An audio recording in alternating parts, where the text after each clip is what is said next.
Bonjour et bienvenue, merci infiniment d'être là aujourd'hui.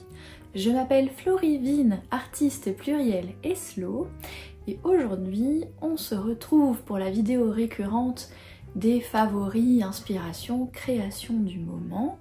Et donc là ça va couvrir la fin de l'hiver et le début du printemps 2024. Donc j'ai quelques petites choses à partager avec vous.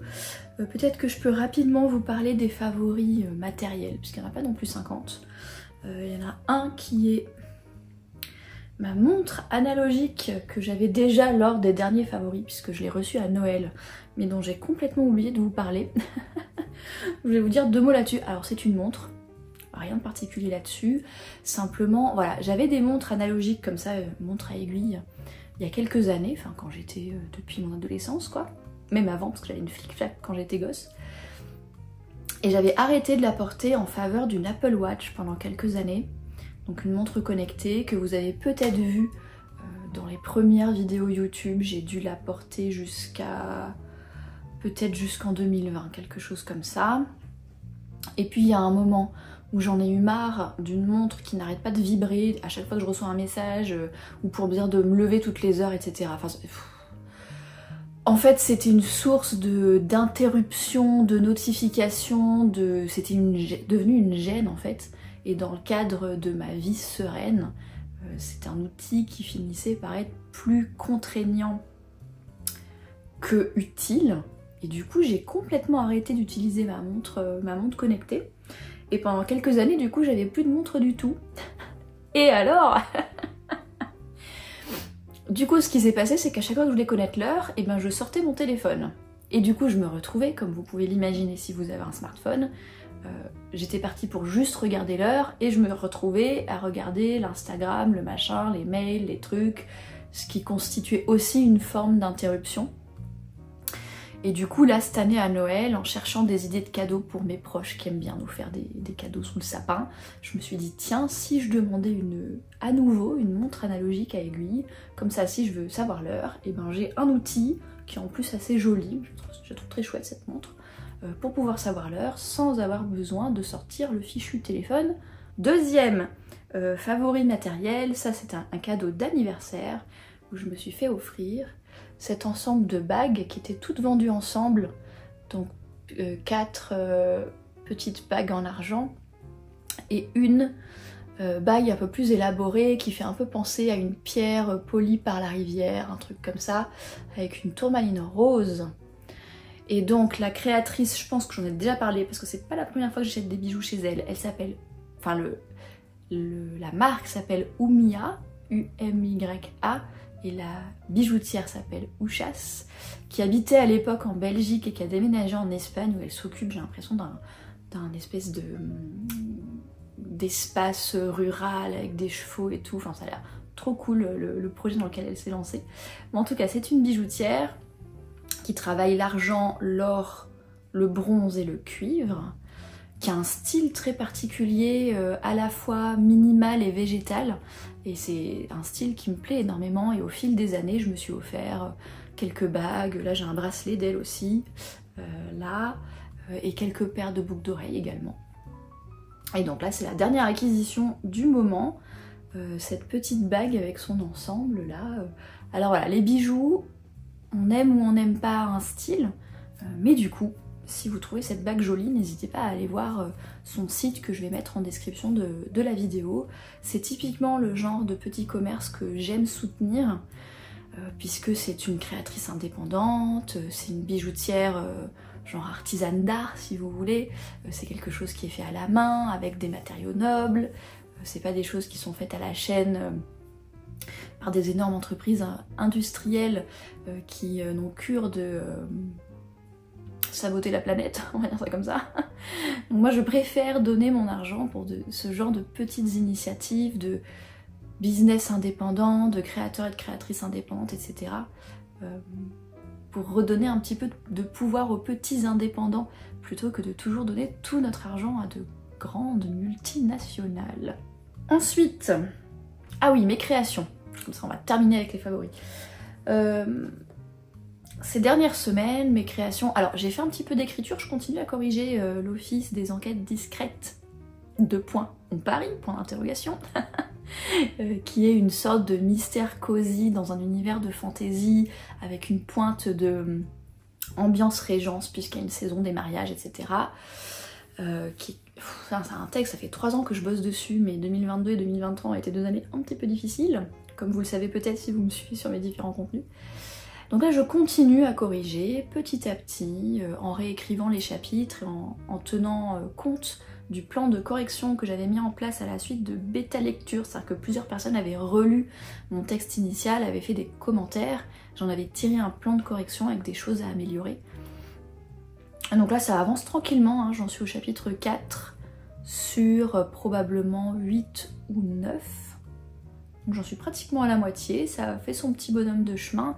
La manière dont je m'organise en tant qu'artiste pluriel, c'est que je me mets entre 1 et 4 créneaux d'écriture par semaine, minimum 1.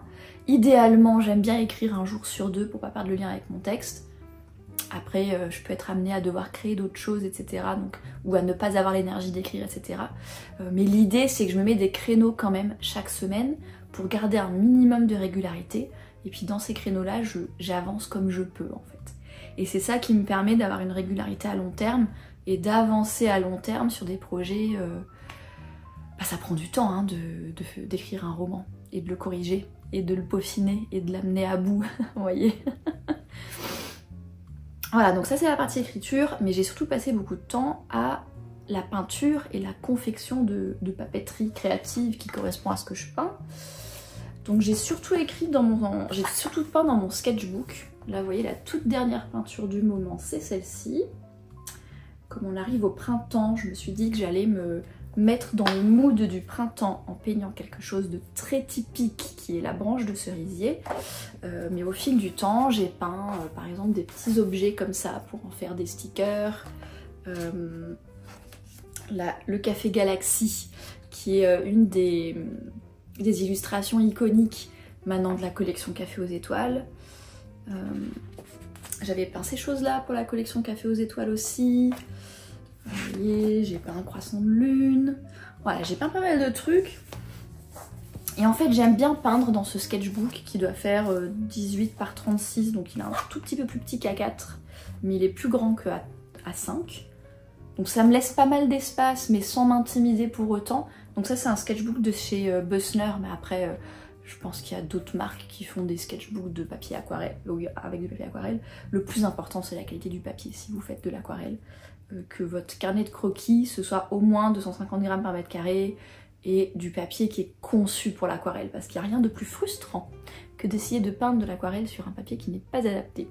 Bref, l'autre raison pour laquelle j'opte pour ce sketchbook, c'est que du coup il n'y a pas la pression de potentiellement vendre un original, c'est plutôt un endroit où je me défoule, où je peins ce que je veux, où j'expérimente, où je me fais plaisir, et je décide dans un deuxième lieu si je souhaite exploiter ces peintures ou pas. Soit elles restent dans le sketchbook, et ça a été une manière de passer un bon moment à peindre. Ça, les IA peuvent pas nous enlever le plaisir de peindre, voilà. Soit après coup, je me dis tiens, ce visuel il est quand même cool, peut-être que je peux en faire quelque chose, un tirage d'art, une planche de sticker, mais c'est une réflexion qui vient dans un deuxième temps, et qui du coup ne vient pas polluer, entre guillemets, l'inspiration créative et le plaisir de peindre au moment où je crée. C'est hyper important pour moi de séparer l'acte créatif des décisions et des actions de diffusion de ce que je crée en fait. J'ai envie que la partie créative, elle soit vraiment, que ce soit vraiment un moment avec moi-même, avec mon inspiration, avec mon plaisir de créer, sans être parasitée par ah mais qu'est-ce que je pourrais en faire, à qui je pourrais le vendre, est-ce que je pourrais le transformer en papeterie. Je trouve que si je commence à me poser ces questions-là, ça vient interférer avec l'inspiration en fait. Du coup, c'est hyper important pour moi de bien séparer les deux. Ce qui ne m'a pas empêché de travailler du coup sur la diffusion de mes illustrations. Et j'ai essentiellement travaillé sur les collections de papeterie qui sont sorties. Là, la boutique elle a rouvert le 15 mars dernier. Et au moment où sort cette vidéo, je pense que la collection printanière doit être en train de se préparer et peut-être déjà annoncé, etc. Si vous allez voir sur le site, la page d'accueil de la boutique, vous verrez bien où ça en est à ce niveau-là. En tout cas, la boutique a rouvert le 15 mars et du coup, j'ai passé pas mal de temps à créer tout ça là. Donc là, c'est ceux que j'utilise, que j'ai mis dans ma couverture de bullet journal. Donc du coup, ils sont à moitié utilisés, si vous voulez. Mais je me suis amusée à créer, vous voyez, des planches à partir de ces illustrations-là. Alors, il y a des illustrations qui sont des choses que j'avais peintes par le passé, qui me plaisent toujours. Et d'autres qui sont les nouvelles que je vous ai montrées là. Là, c'est les trucs d'agenda. Et là, c'est les trucs plus décoratifs. Voilà, donc j'ai aussi passé pas mal de temps à créer tout ça. Et je me suis même... Alors j'ai fait une carte postale à partir du Café Galaxy que j'ai peint... j'ai dû peindre ça en février, je pense. Et donc je me suis encadré ma propre petite carte postale qui fait maintenant déco chez moi. Et j'envisage d'en faire, comme l'original est assez grand. Vous voyez, l'original est beaucoup plus grand que la carte postale. Du coup, j'envisage d'en faire des affiches A5 et A4 de ce visuel-là.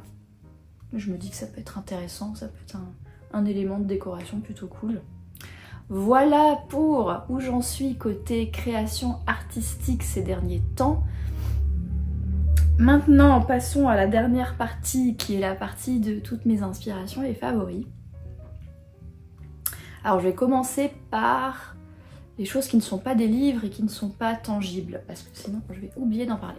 La première chose, c'est un podcast qui s'appelle First Cup of Coffee, qui est animé par une autrice qui s'appelle Jeffi Kennedy, dont je vous ai déjà parlé et dont je vais vous parler après avec les bouquins. Donc c'est un podcast en anglais, donc ça ne concernera que les personnes qui comprennent l'anglais. Il existe au format podcast et je crois qu'elle a également une chaîne YouTube.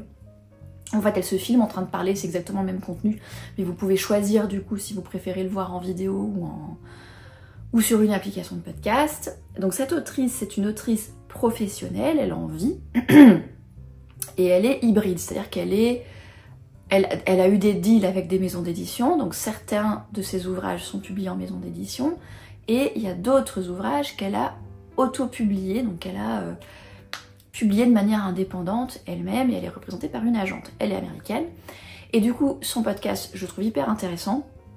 En fait le concept c'est qu'elle en fait 2 par semaine, le lundi et le vendredi, et elle discute avec sa première tasse de café du matin, du lundi et du vendredi, donc début de semaine, fin de semaine, et elle parle de son quotidien d'autrice professionnelle, comment elle continue à écrire malgré les différentes choses du quotidien que nous avons toutes et tous en tant qu'adultes. Donc elle parle un peu d'organisation d'écriture, elle parle un petit peu de sa façon d'écrire.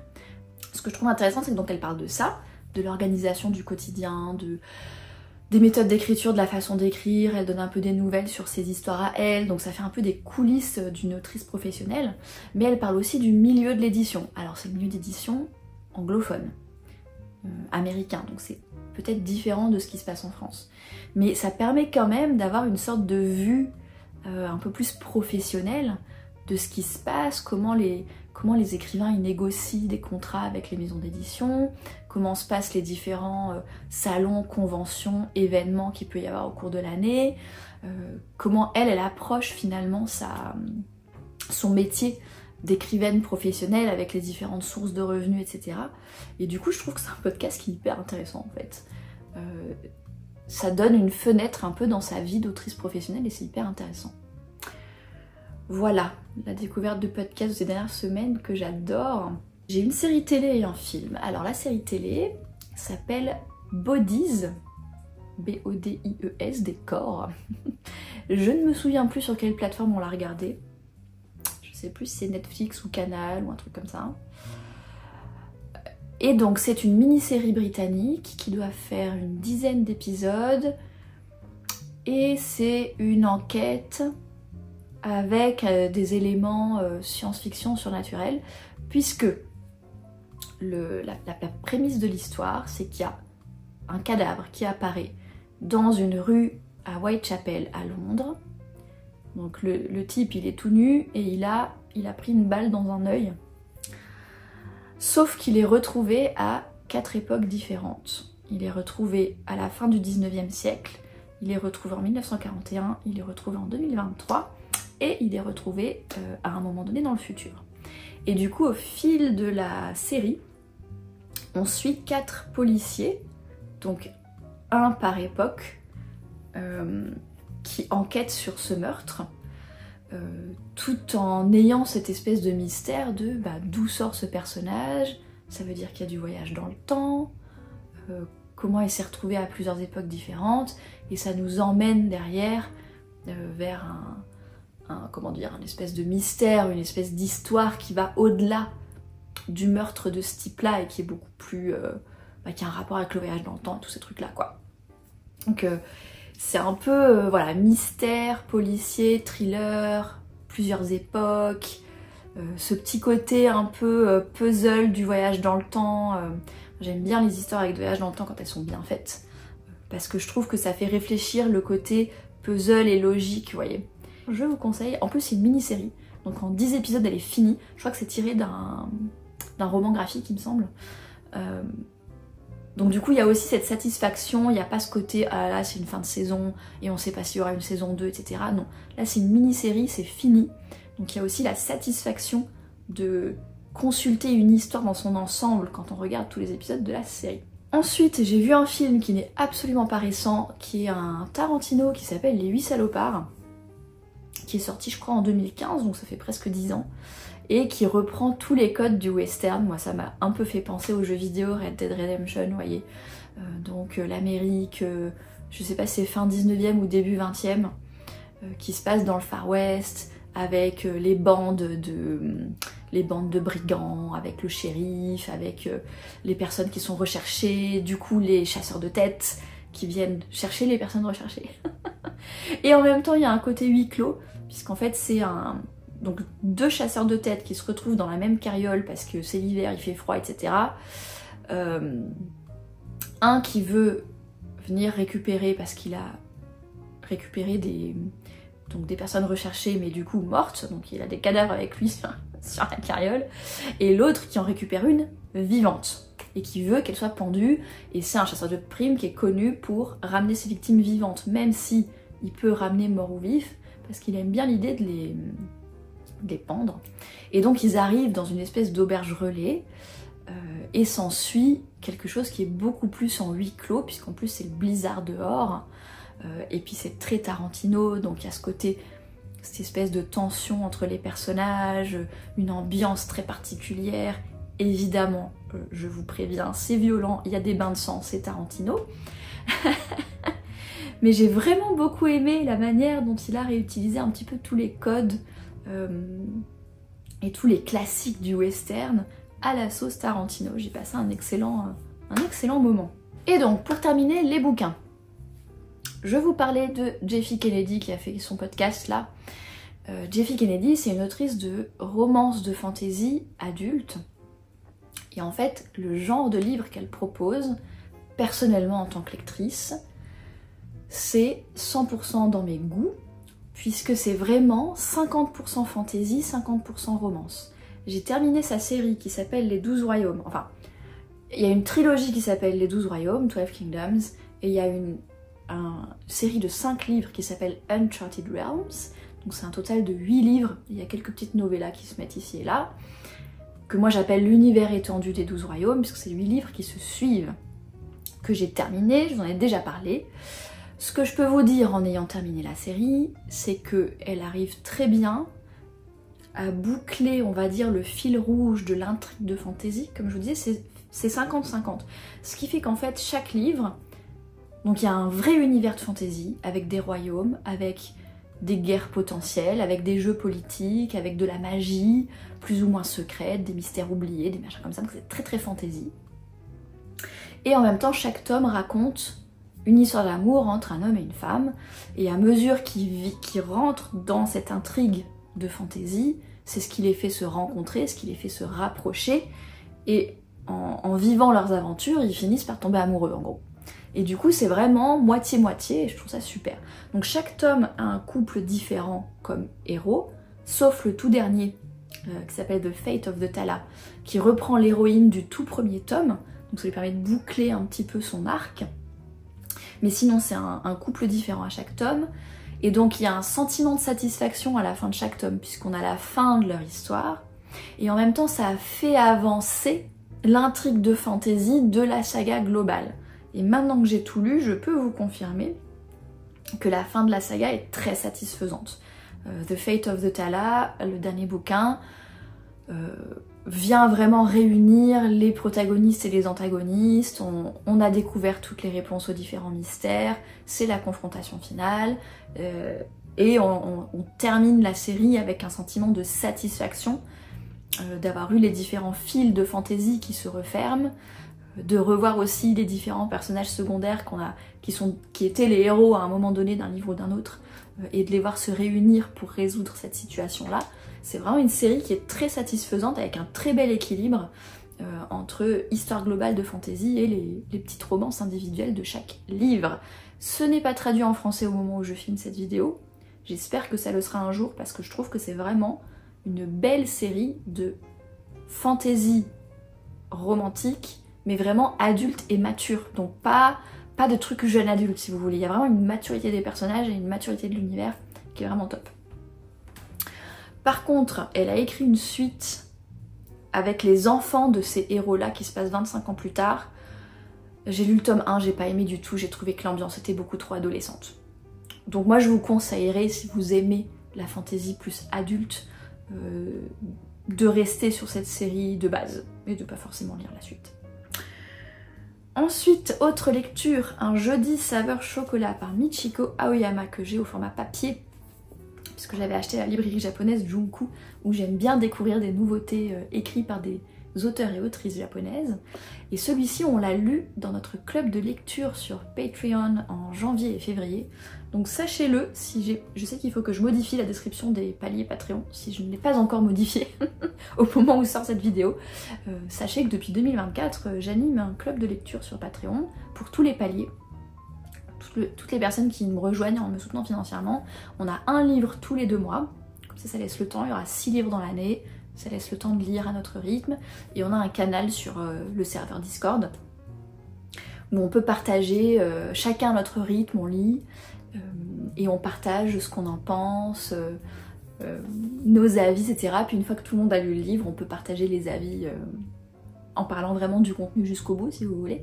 Et donc à chaque fois derrière je crée un contenu, donc vidéo ou audio, où je viens donner mon avis en détail sur le livre en question, qui est disponible ensuite dans les archives pour tous les mécènes. Donc au fil des années, il y aura 6 avis de 6 livres par an qui vont dire s'ajouter aux ressources disponibles pour tous les mécènes sur Patreon. Mais je trouve que le côté communautaire de lire ensemble un livre et d'en discuter, de partager nos avis respectifs pendant qu'on est en train de le lire et qu'on s'en souvient encore bien, vous voyez. C'est vraiment super intéressant. En ce moment, on est en train de lire Le Château de Hurle par Diana Wynne Jones, et je vous en parlerai lors de la prochaine vidéo favoris et inspiration, puisque je suis en train de le lire, je ne l'ai pas encore terminé. Mais en tout cas, un jeudi saveur chocolat, je l'ai beaucoup aimé. Il fait partie, si vous voulez, de ces livres un peu comme Tant que le café est encore chaud de Toshikazu Kawaguchi, que j'ai beaucoup aimé, qui est de la littérature avec parfois un petit peu de réalisme magique. Dans Tant que le café est encore chaud, il y a carrément un élément surnaturel présent. Là, il y a un petit peu de soupçon, peut-être il y a un petit peu de magie, mais ça reste plus réaliste. Et où on suit des vies de plusieurs personnes en fait, et où il y a un côté à la fois quotidien, un peu cocon, et en même temps assez émotionnel. C'est des romans qui sont pas mal dans le...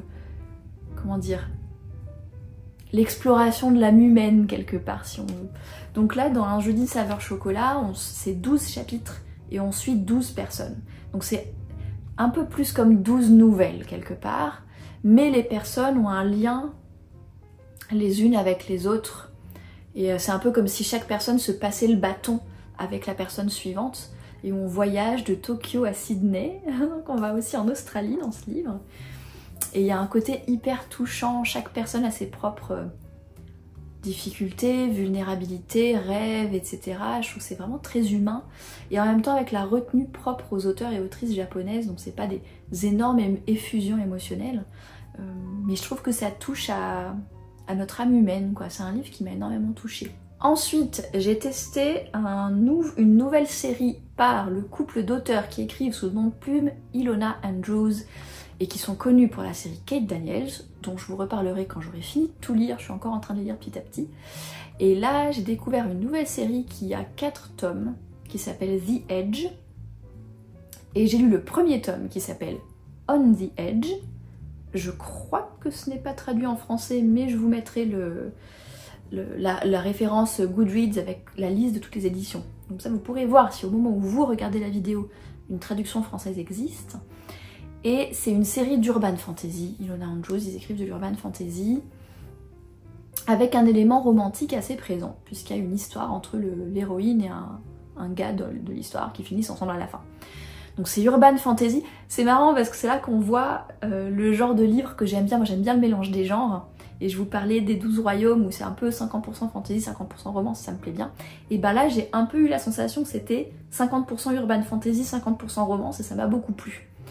Et donc le concept de cet univers-là, c'est qu'il y a donc notre monde à nous et un monde magique, un peu façon le monde des fées, le monde de Narnia, etc. Donc une espèce de dimension parallèle qui est plus fantasy, dans lequel il y a des gens qui ont de la magie, etc. etc.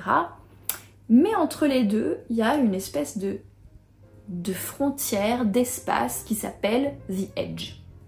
Et qui est une petite bande de terre qui est pas très large et qui est très longue, par contre qui traverse tout le pays, parce que ça se passe aux États-Unis.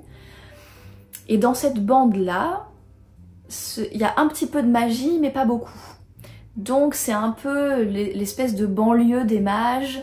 C'est un endroit qui est pas hyper coté, on va dire. Et puis les humains de notre terre à nous, de toute façon, ne savent pas que ça existe. Mais par contre, si on veut passer du monde magique au monde des humains, bah faut passer par The Edge, par ce monde-là. Et donc l'héroïne habite dans ce monde-là. Et alors il se trouve qu'elle a énormément de magie. Quand elle a... à la fin de l'école, ils font une espèce de test où ils font de la lumière qui a une certaine couleur. Et en fonction de la couleur de la lumière, ça veut dire qu'il y a beaucoup de pouvoir magique ou pas. Et elle s'était entraînée comme une acharnée pour savoir faire de la magie, etc. Malgré le fait qu'elle vienne de cette espèce de bordure qui a peu de magie. Et du coup, elle a fait une lumière qui montre qu'elle a énormément de magie. Et elle pensait que ça allait lui permettre d'avoir plus d'argent, de soutenir sa famille, etc. Au contraire, elle s'est rendue compte que ça foutait la merde, puisqu'elle se retrouvait avec des nobles qui essayaient de faire des mariages arrangés avec elle, voire sans son consentement, voyez donc, des gens qui essayaient de l'enlever pour profiter de sa magie, etc. Donc ça a eu un petit peu l'effet inverse de ce qu'elle espérait quand elle avait 18 ans. Et donc maintenant elle est très sur ses gardes, etc. Faut qu'elle s'occupe de ses frères et sœurs. Je crois que sa maman est décédée, que son papa il part à l'aventure, je sais pas quoi, donc il faut qu'elle s'occupe de ses frères et sœurs. Avec très peu d'argent, quoi. Et là débarque un noble, on sait pas trop pourquoi, mais elle lui dit direct, de toute façon je vous épouserai pas. Et ils se retrouvent à travailler ensemble, du coup lui il se fout en tête, il dit ah bah si, j'ai envie que vous donniez ma fiancée, je sais pas quoi, et ils se retrouvent à travailler ensemble parce qu'en même temps il se passe des trucs bizarres dans la bordure. Des espèces de chiens de l'enfer qui apparaissent, il y a des gens qui meurent, enfin il se passe... Donc du coup il y a un peu ce mélange où il y a cette relation entre ces deux personnages qui doivent collaborer, qui viennent de deux mondes assez différents, qui ont du mal à se comprendre, etc., qui évoluent. Et en même temps il y a tout un côté mystère urban fantasy autour de ces espèces de créatures monstrueuses qui apparaissent et de gens des habitants de The Edge qui meurent, et où l'héroïne décide de mener l'enquête autour de ça. C'est un excellent équilibre entre urban fantasy, action, enquête, et avec en même temps une petite histoire romantique qui fait plaisir. J'ai adoré et j'ai hâte de lire le tome 2. Ensuite, un autre livre que j'ai lu au mois de mars, il me semble, un livre qui s'appelle Gideon the Ninth par Tamzin Muir. Je sais pas s'il est traduit en français. Encore une fois, je vous mettrai le lien Goodreads, comme ça vous verrez s'il y a une édition française. La série s'appelle Locked Tombs, qui veut dire les tombes verrouillées. Je crois qu'il y a 3 tomes qui sont sortis, qu'il y en a un 4e qui est annoncé, donc Gideon the Ninth, qui veut dire Gideon la 9e, qui est le premier tome. Alors cet univers-là, moi j'ai adoré l'ambiance en fait, parce que c'est de la science-fiction. Ça se passe dans un système solaire sur lequel il y a plusieurs planètes avec des stations spatiales, des machins comme ça. Et donc il y a 9 maisons. Et donc notre héroïne Gideon appartient à la 9e maison. Et chaque maison est sur une des planètes. Et il est question de stations spatiales et de vaisseaux, donc on sait que c'est science-fiction. Mais en même temps l'ambiance est hyper fantasy et magique, puisque tous ces gens-là sont des nécromanciens.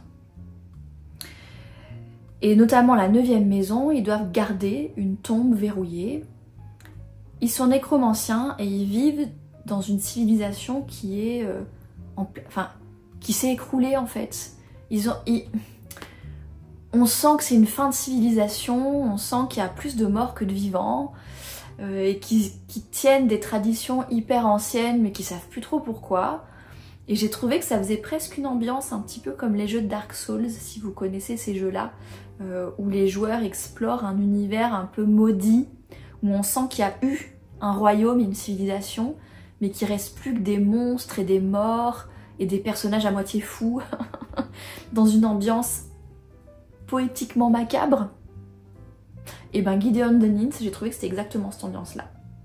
Et en gros, alors Gideon l'héroïne, c'est une servante de la 9e maison, qui déteste ça, qui essaye de s'enfuir depuis des années, et qui se retrouve par un certain truchement que vous découvrirez si vous lisez le livre, à être le cavalier de Harrow Hark Nonagesimus, qui est l'héritière, la fille révérente des dirigeants de la 9e maison, et toutes les deux, elles se retrouvent à aller sur la planète de la première maison,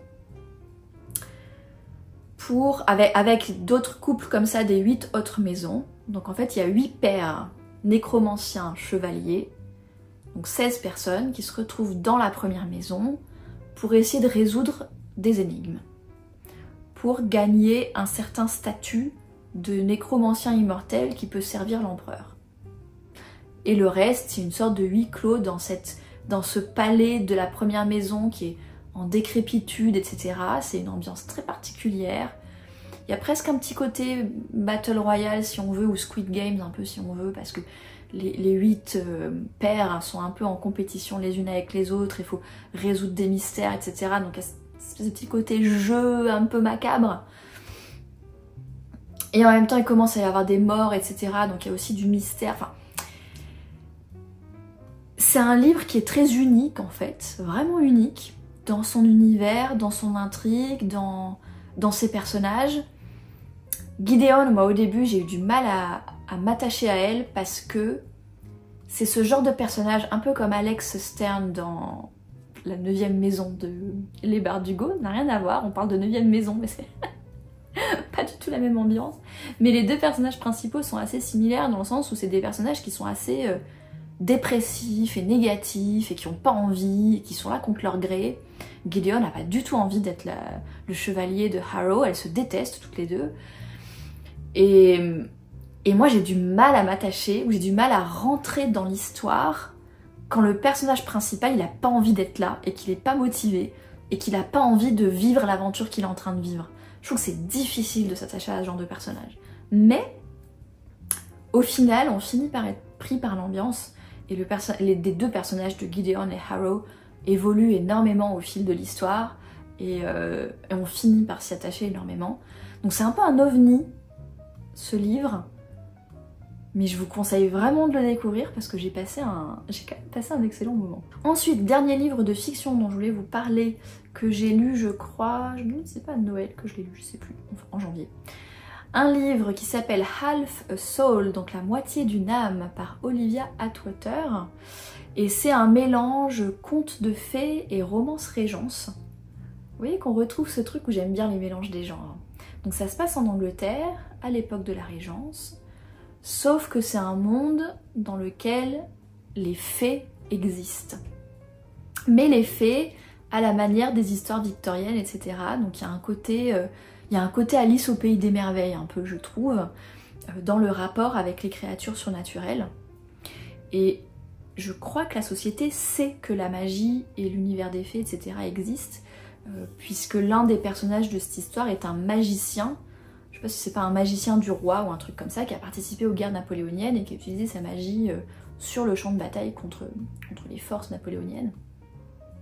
Et donc l'héroïne se fait attaquer par un de ses fées, un de ses princes fées quand elle est enfant. Et il arrive à lui voler la moitié de son âme, mais elle se fait sauver avant qu'il vole l'autre moitié de son âme. Et du coup, elle se retrouve avec la moitié d'une âme, et du coup être un petit peu détachée de ses émotions, et du coup elle a une attitude qui n'est pas habituelle, et dans ce monde de la régence où l'étiquette a énormément d'importance, où la manière de se comporter en société a énormément d'importance, elle se retrouve un petit peu mise de côté parce qu'elle a une attitude qui est étrange en fait, qui est trop étrange. Et donc je crois que ses parents sont morts et elle se retrouve élevée par sa tante et elle est très copine avec sa cousine. Et du coup, quand elles arrivent à 18-19 ans, là, quand elles commencent à rentrer en société, à faire leur saison pour se trouver un époux, la tante emmène donc l'héroïne avec sa cousine à Londres pour faire les balles de saison, les machins comme ça, pour se trouver un mari, sachant que la tante en a un peu rien à foutre de l'héroïne, elle veut surtout trouver un mari pour sa cousine. Et de là s'ensuit vraiment un mélange hyper bien fait entre les romances régences traditionnelles, donc avec ce côté de la préoccupation de trouver un époux parce que c'est la seule manière pour les femmes finalement d'avoir un statut et un revenu, etc. Et en même temps il y a tout ce côté univers magique où on veut en savoir un peu plus parce que justement la cousine de l'héroïne contacte ce fameux magicien parce qu'elle espère qu'il aide l'héroïne à retrouver la moitié de l'âme qu'elle a perdue. Donc s'ensuit tout un tas d'aventures, de romances et de choses comme ça. J'ai trouvé ça vraiment, vraiment délicieux, avec ce petit côté conte de fées, mais j'ai surtout beaucoup aimé l'héroïne parce que ce côté détaché de ses émotions, où elle comprend qu'elle a fait quelque chose de mal, ou qu'elle a dit quelque chose d'inattendu parce qu'elle voit bien la réaction des gens en face d'elle, mais qu'elle ne sait pas comment elle est censée se comporter. Moi, en tant que personne neurodivergente, je me suis beaucoup retrouvée là-dedans. Ça m'est souvent arrivé de me sentir en décalage avec la société, de remarquer que je ne me comportais pas comme il faudrait ou comme il était attendu, et que je remarque dans la réaction des gens face à moi que j'ai fait ou dit quelque chose qu'il fallait pas, mais sans comprendre quoi, ou sans comprendre pourquoi. Et du coup, moi, je me suis vraiment très vite attachée à ce personnage, parce que je me suis vraiment retrouvée dans ce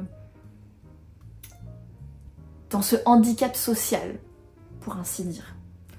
Voilà, et au-delà de ça, j'ai adoré l'ambiance conte de fées 19e, c'était vraiment très très cool. Et pour terminer, ma dernière lecture, c'est une lecture de non-fiction, parce que j'ai repris la routine de lecture de non-fiction en 2024. Et donc c'est un livre qui s'appelle Art, Money and Success par Maria Brophy, donc ça veut dire art, argent et réussite. Et c'est un livre qui se présente comme étant le livre avec toutes les ressources que les artistes doivent connaître quand ils n'ont pas une tête, comment dire, qu'ils n'ont pas un esprit d'affaires mais qui veulent vivre de leur art. Donc c'est un peu un bouquin de commercial pour les artistes quelque part. Et effectivement, c'est un assemblage de chapitres qui n'a pas vraiment de logique, enfin, pas vraiment d'ordre. On a l'impression qu'elle a un peu donné ses idées au fur et à mesure et du coup il y a les chapitres qui se... J'ai l'impression qu'il faut un peu le prendre comme une bible de référence et de venir choisir le chapitre qui vous concerne à un moment donné parce qu'il n'y a pas vraiment de stratégie ou d'ordre logique dans le livre. Mais en tout cas, c'est toute une série de chapitres sur comment considérer son art comme une entreprise, donc comment se considérer comme artiste entrepreneur et du coup comment traiter son art comme une affaire, donc quelque chose qui doit nous rapporter de l'argent, où on doit donner une valeur à notre travail, où on doit du coup placer un prix sur notre travail, où on doit trouver des clients, que quand on a des clients, bah, il y a tout ce côté relation clientèle, etc. Créer du lien avec les gens, se faire connaître localement. Donc c'est plein de techniques de communication, de techniques commerciales, de choses comme ça, pour gagner de l'argent avec son art, en gros. Moi qui suis experte en communication par mon métier de communicante, j'ai pas appris grand chose de nouveau.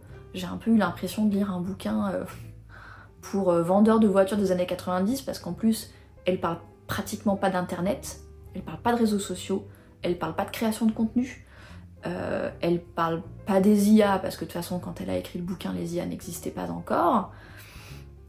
Elle parle énormément en fait de réseaux physiques et de façon de faire du commerce que j'ai trouvé un petit peu datée, parce qu'elle parle de prendre le téléphone et appeler 5 clients par jour, elle parle d'aller au Rotary Club du coin pour montrer son portfolio, pour qu'ils exposent nos œuvres d'art là où les gens qui ont de l'argent vont, pour qu'on puisse toucher des gens qui peuvent payer nos œuvres d'art, etc., etc.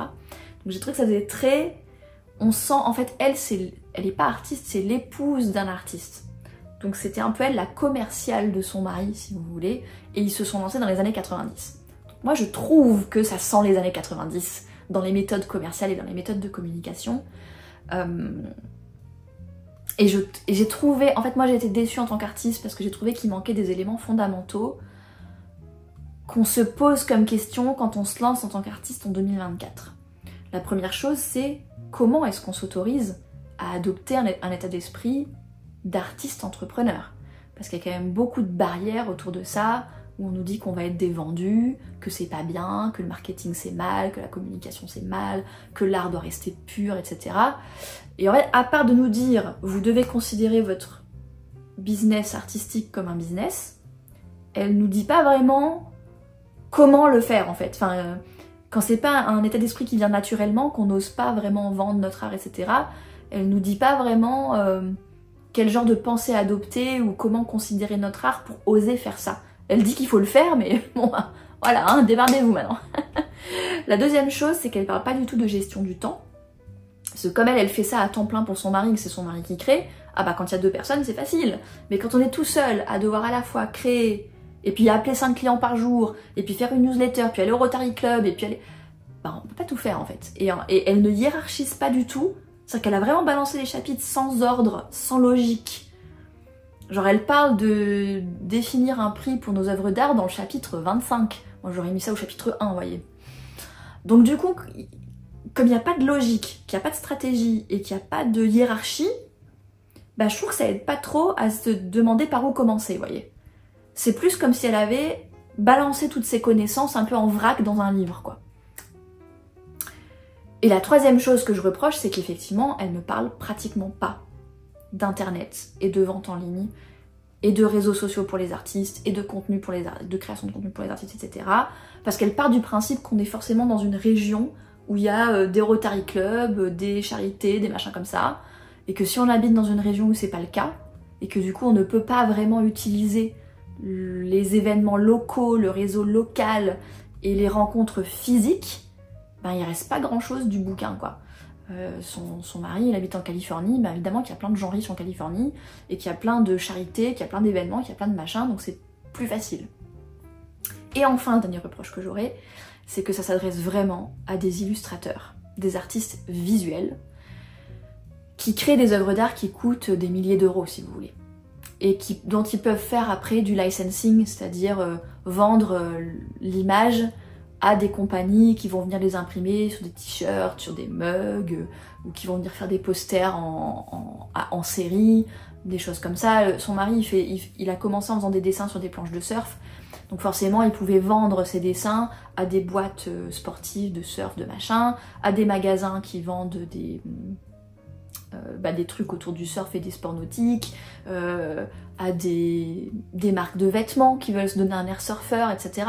Donc je trouve que ça s'adresse vraiment à un genre d'artiste très particulier, parce que moi je vais pas m'amuser à appeler 5 clients par jour pour vendre une aquarelle originale qui coûte 150 € si vous voulez. C'est une perte de temps monumentale. C'est quelque chose qui est pertinent si vos œuvres d'art coûtent 3000 ou 5000 € et qu'un seul client vous paye 2 mois de salaire, si vous voulez, là oui, ça vaut le coup de prendre le temps d'aller boire un café avec les clients, d'aller jouer au golf avec les clients, comme elle le conseille dans le livre. Mais ça se limite quand même à des artistes qui vendent des œuvres finalement onéreuses à des clients qui ont des gros revenus. Donc si vous n'êtes pas artiste, illustratif, etc., je suis pas sûre que le livre vous soit utile. Et si vous avez un modèle d'affaires comme le mien, qui est plutôt à vendre des choses à des prix plus modestes, Il y aura les 3/4 des techniques qui tomberont à côté aussi. Donc moi on l'a quand même lu jusqu'au bout, mais ça m'a pas tellement apporté grand chose. Par contre, j'ai une amie artiste illustrative qui a adoré ce livre, et je pense que ça peut être utile si vous avez envie de vous lancer en tant qu'artiste entrepreneur ou entrepreneuse, et que vous êtes artiste illustratif, et que vous n'y connaissez rien du tout en communication, en commerce, en marketing, en vente. Parce que moi c'est pareil, j'ai été vendeuse dans des boutiques quand j'étais étudiante, donc toutes les techniques de vente dont elle parle dans son bouquin, je les connaissais déjà. Elle parle de négociation, moi j'ai fait des formations de négociation, donc en fait, je pense que je suis pas la bonne cible en fait pour le livre. Mais si vous avez envie de traiter votre art comme un business, mais que vous savez pas trop concrètement quoi faire parce que vous n'avez jamais été formé là-dessus, bah, au pire le bouquin il doit coûter 10 balles, c'est un gros investissement quoi. Et vous avez tout un catalogue d'idées très concrètes, c'est ultra concret. Parce que je sais qu'il y a même carrément des templates de contrats avec des galeries, des templates de mails de relance à envoyer aux clients, enfin voilà, c'est hyper opérationnel, hyper concret. Si vous cherchez une stratégie avec, comment dire, un petit 1 faites ça, petit 2 faites ça, petit 3 faites ça, et puis voilà comment gérer votre temps, vous ne trouverez pas votre bonheur. Mais si vous cherchez des pistes ultra concrètes, bah là vous aurez tout un catalogue de pistes. Voilà pour le point d'artiste de ces dernières semaines. J'espère que ça vous a plu, que vous avez trouvé des sources d'inspiration un petit peu dans tout ça. De mon côté, je suis ravie de vous avoir parlé pendant, je suis sûre, encore 45 minutes. J'aime bien ces vidéos. En tout cas, merci de l'avoir vu jusqu'au bout. Merci d'être là. Si vous avez des conseils, des idées, des références, des choses qui ont un rapport avec les différentes inspirations que j'ai partagées, n'hésitez pas à les partager en commentaire pour moi-même et les autres spectateurs et spectatrices de la chaîne. En attendant, je vous remercie d'être là. Je vous souhaite une belle journée, une excellente soirée. À la prochaine!